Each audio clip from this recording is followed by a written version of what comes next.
Porquê? E antes de avançar para aqui, por que razão é que é importante discutirmos acerca deste assunto? Por que razão é que este assunto é um assunto que mexe com os académicos que investigam a Bíblia? Eu arriscaria dizer, eu sei que a maior parte dos académicos que não partilham da mesma fé que eu parto da fé, mas eu aqui não quero partir da fé, eu aqui quero partir da história. Eu sei que a maior parte deles não iria concordar comigo ao dizer que é difícil lidar com um Jesus que se declara Deus. Confesso-vos, quando eu entrei para o curso de filosofia, questionei bastante se de facto a minha fé tinha algum sentido ou não. Eu já tinha feito com 15 a 6 anos, devido às influências tão diferentes que eu tinha na minha família. Enfim, com 15 a 6 anos comecei a frequentar reuniões de todo o género do cristianismo, como Testemunhos de Jeová, Mormons. Comecei a ler muito, pesquisar muito sobre budismo, hinduísmo. Já desde essa altura que eu percebia que de alguma forma, para eu ter certeza da minha fé, eu teria que conhecer as outras. Não é? Mas depois, ao entrar no curso de filosofia, já mais tarde, uns anos mais tarde, de facto percebi que se calhar faltava ali alguns fundamentos. Havia muita coisa que eu não percebi. E então aí eu comecei a dedicar a sério a este assunto. Eu sei que o curso de filosofia não tem nada a ver com história, mas eu digamos, andava a fazer, era uma perninha. Para além do curso de filosofia, eu fazia uma perninha em história. Encerrava mais vezes nas bibliotecas. Cuidado que eu não sou propriamente um rato de biblioteca, mas lembro do primeiro verão que eu passei, depois do primeiro ano de curso de filosofia, literalmente fiquei fechado durante uns 3 meses numa biblioteca. Só faltava dormir lá. Mas pronto, esse foi o início. Eu tinha muita informação para digerir, como é óbvio. Esse foi o início desta pesquisa. E eu percebi, começar a ler os livros, eu percebi que havia ali um problema. E qual é o problema? Um Jesus que se afirma Deus é um Jesus incómodo. Como assim? Algum de vocês poderá estar a pensar, mas qual é o problema de Jesus afirmar-se? Provavelmente ele era maluco, ou ele era louco.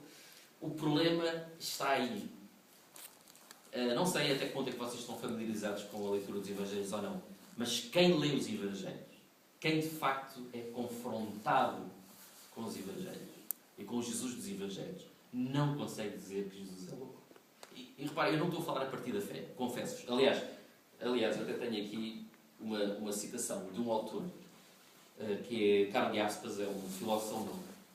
Ele não é cristão, e ele de Jesus diz isto, muito interessante. Da contemplação do ser humano Jesus, da sua ainda presente vitalidade, parece brotar uma fonte inesgotável, uma fonte propulsora.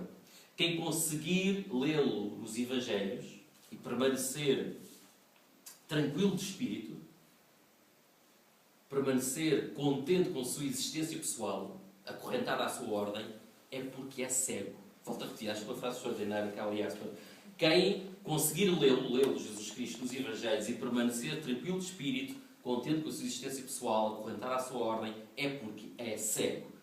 O que é que Karl Jaspers está a falar? Está a falar de que quando nós lemos os Evangelhos e quando nós lemos sobre o Jesus dos Evangelhos, nós nos sentimos realmente confrontados com uma sabedoria imensa de Cristo acerca do nosso mundo interior, que é o nosso coração. Aquilo que é mais difícil mudar, de facto, o coração. Lembro de um autor católico muito interessante, um jornalista católico italiano, que era um ateu muito convicto, que depois, não conheço muito bem a história pessoal dele, mas acabou por se converter. E ele diz que depois deu uma entrevista agora recentemente no jornal e disse que eu estou intelectualmente convencido acerca da minha fé, mas o problema que eu tenho detectado após a minha conversão, após o início do meu processo com Cristo, do meu caminho com Cristo, é que é muito mais fácil convencer a minha mente do que convencer o meu coração. E é aí que Cristo desculpem a expressão, mais bate quando nós lemos os Evangelhos. E não sou só eu, enquanto crente, que noto isto. Qualquer pessoa que lê os Evangelhos nota isto.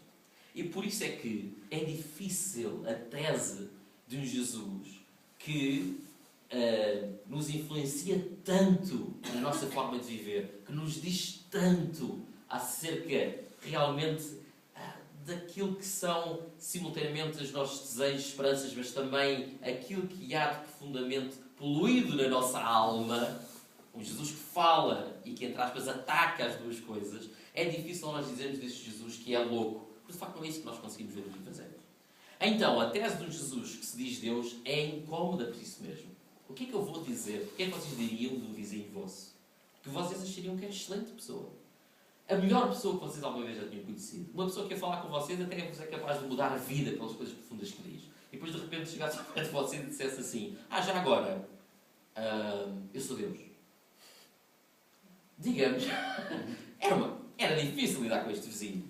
Por um lado, aquilo que ele me consegue dar, por outro, a afirmação está para fora de ele ser Deus. E por isso é que é tão difícil, e eu arrisco mesmo a dizer que a maior parte dos académicos, quando se vê confrontada com esta questão, acima de tudo o que está em causa é isto. É difícil um Jesus, ou é difícil lidar com um Jesus que se afirma Deus. Muito difícil. Por outro lado, algumas pessoas também, eu lembro de algumas pessoas que dirão, que não entendem de facto a raiz do problema e dirão: mas o Jesus podia ser uma excelente pessoa, mas naquele tempo era normal as pessoas afirmarem-se Deus. Mais uma vez, a história aqui ajuda-nos muito. De facto, era normal numa cultura do Império Romano. Praticamente todas as nações à volta, todas as culturas pagãs, tinham uma certa forma de divinização. Os próprios Césares divinizavam-se, após a influência que eles tiveram do Egito, divinizavam-se. Eles eram divinizados depois de morrer, mas alguns Césares chegaram ao estado de loucura de quererem ser divinizados ainda enquanto vivos, como Calígula e outros. E se calhar o nosso erro ao tentar perceber este problema será dizer: mas era normal naquele tempo. Claro, Jesus Cristo era fantástico, foi um grande mestre de moral, etc. Mas era normal naquele tempo as pessoas autoproclamarem-se Deus. Não era normal, pelo menos numa zona. Precisamente na zona onde Jesus Cristo cresceu. Isto é um mistério histórico. Os historiadores, isto é um assunto que mexe com os historiadores, garanto-vos. Deixem-nos também deixar aqui uma citação de um historiador do início do século XX, quando começou a pensar acerca da questão da divinização de Jesus dentro do território judaico. Porque os judeus eram fanáticos monoteístas. Eles viviam numa cultura cheia de elementos pagãos, mas eles eram mesmo fanáticos monoteístas. Só para vos contar uma história, houve uma vez que os soldados romanos tiveram o azar de deixar o estandarte romano dentro da cidade de Jerusalém, visível durante o dia. E aqui foi uma revolta de tal ordem dentro da cidade, porque o estandarte tinha a cara de César. Isso era proibido de entrar qualquer representação humana dentro da cidade de Jerusalém. E então César foi obrigado a dar ordens a retirar o seu próprio estandarte da cidade de Jerusalém. Isto é caso único em toda a história do Império Romano. O Império Romano, que era o povo dominador, tinha que muitas vezes se subjugar ao povo dominante, porque os judeus eram mesmo fanáticos monoteístas. Praticamente Calígula foi assassinado por causa dos judeus. Calígula quis ser divinizado. Os judeus disseram: nem pensar. E então Calígula dá-lhe assim uma coisa pela cabeça e diz: então a minha própria estátua vai para dentro do templo dos judeus. Ordenou a que a estátua dele fosse para dentro do templo dos judeus. Isso era o maior sacrilégio que podia haver para um judeu. O templo era o lugar da habitação de Deus. Era o lugar mais sagrado, precisamente pela presença de Deus, o Deus dos judeus. E Calígula ordenar a estátua dele enquanto Deus entrar naquele templo, só podia dar do que deu, que foi uma revolta popular. Quer dizer, não chegou a dar revolta popular porque os judeus foram até ao governador, uma multidão enorme, homens, mulheres, crianças, e ficaram ali vários dias numa posição de humilhação, colocando o pescoço à disposição para que o procurador os pudesse matar ali logo naquele lugar, naquele momento. Porque eles diziam: se por acaso esta ordem não voltar atrás, então mais vale nós morrermos todos aqui. Importante a história. Isto, digamos que o medo instalou-se na cúpula romana de uma revolta popular na Judeia que Calígula acabou por ser assassinado. Por causa destas e de outras, já estavam fartos de Calígula. A última coisa que queriam agora era uma revolta na Judeia, à pala das loucuras de Calígula. Não assassinaram Calígula.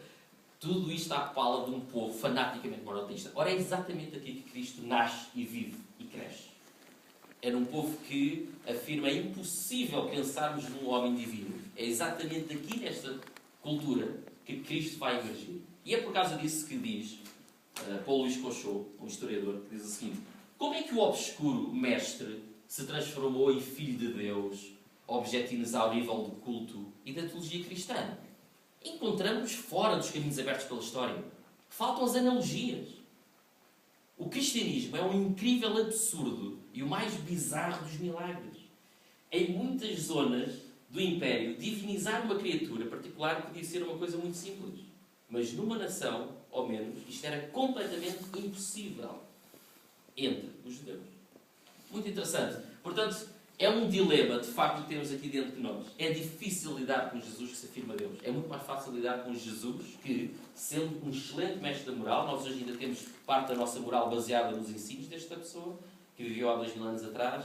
É muito mais fácil lidarmos com esta pessoa se pensarmos, não, ele na verdade não se identificou ao Deus dos judeus. E por isso é que é um assunto que me diz, que fala bastante ao meu coração. É um assunto historicamente misterioso. Ora bem, voltando então ao assunto em si. Queria-vos só alertar para o seguinte. Há bocado falei-vos às vezes uma pessoa que tenha a fé cristã é levada e tem a tendência para achar a divinização em tudo, em todo o lado. Porque já tem essa tendência. Já é levada a... E de facto, às vezes, nós entendemos mal as expressões Messias e Filho de Deus. Um dos pontos, também, a diversa literatura tem surgido na última década e meia, concorda, é exatamente este. Todos estes livros denunciam a seguinte situação de que vos vou falar, que é, nem Messias, nem Filho de Deus, são expressões que signifiquem Deus.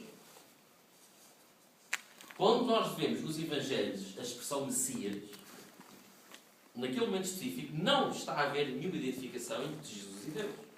Ou quando nós vemos a expressão Filho de Deus, não está a haver, naquele momento, nenhuma identificação entre Jesus e Deus. E isto é uma coisa que estes livros denunciam veemente. E denunciam bem, porque é verdade. Só que depois eles partem daqui para quê? Para retirar a conclusão que então os Evangelhos mais antigos não apresentam Jesus divino. Vamos lá ver. Dou-vos aqui um exemplo. Um dos casos mais conhecidos, que é a Confissão de Pedro.